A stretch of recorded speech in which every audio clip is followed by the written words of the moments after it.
What's up, people? Today I want to ask you a question, and that is, are you really holding yourself accountable? I think a lot of us, and I think rightfully so, a lot of us find external reasons as to why things aren't going the way that we want them to. But if you really want to see results in life, the one thing I'll tell you is that the more you allow external factors to play a part in whether or not you get things done, the less likely you are to get things done.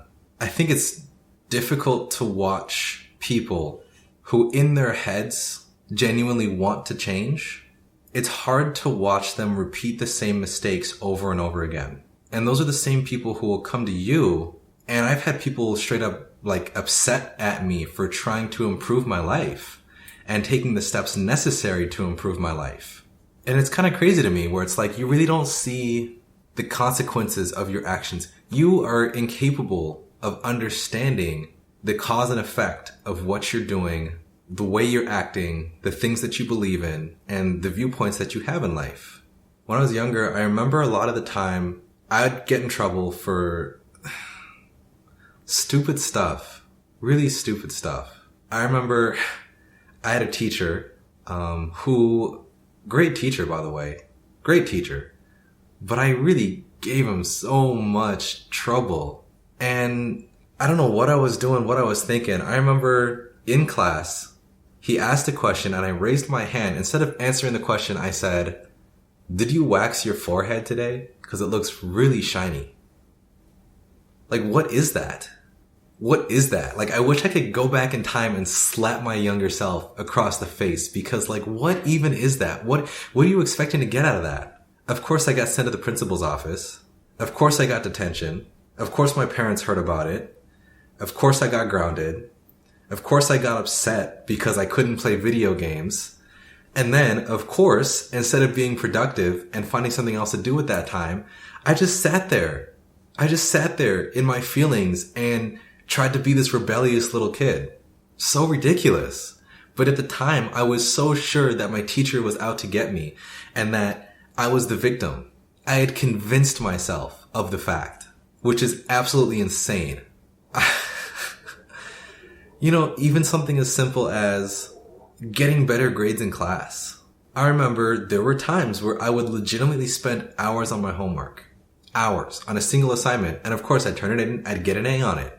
There'd be times where I would be finishing my homework as the teacher was collecting it. I had a teacher literally call me out. They picked up my homework. They were collecting homework around the entire class. The teacher came around to me, picked up my homework, did this with their finger, put some spit on it, and smudged my ink because it was that fresh. The ink was so fresh that they could put their finger on the paper and smudge the ink. And that's how they knew that I had literally just finished the assignment.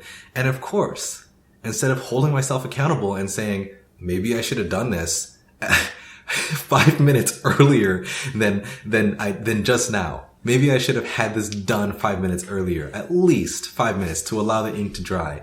Instead, I was like, oh, this teacher, they didn't do that with anyone else. Right? And maybe they didn't. Right? You could argue that, okay, they didn't do that with everyone else, but does it really matter? The fact that they suspected I didn't do my homework on time, that they tested the ink, and that they were right, means that they had every reason to do that. They had every reason to suspect me because they were right at the end of the day. What would have been the best thing for me was to allow them to do that and have the ink not smudge. So I could show them, you suspected me, but you were wrong. Allow your actions to drive your future. Think about the future that you want for yourself and align your actions with that. I never really liked school, but I also never really allowed myself to enjoy it. I took every opportunity I could to be a rebel, and I took every opportunity I could to cause trouble because I was so fed up with my environment. But who else is there to blame for my environment than myself? Nobody decides my perspective except for myself. Nobody decides how I interpret what people are saying. Nobody decides how I respond to what's happening around me but myself. I mentioned earlier how I really want to slap my younger self across the face. This is something I wish I could just drill into my thick skull, that like, you can change your entire life by just changing your perspective. And it's really that simple. It really is that simple. Gonna be a short video. That's really all I had for you today. I hope that you're able to reevaluate when you find yourself in situations that you find less than desirable. I hope that you're able to look at your situation and decide for yourself how you're going to respond and how you want to react, and what kind of actions are going to get you out of the situation that you're in. I want you to take that to heart. Understand that where you are in life is your fault. And if you feel bad about me saying that and you hearing that, then it means that you have work to do. But if you're feeling proud about the accomplishments that you've made and the progress that you've made, and if you're feeling happy at the fact that I acknowledged that you deserve what you have right now, then you're on the right track. And I'm happy for you. Yeah. That's all I got for you. Until next time.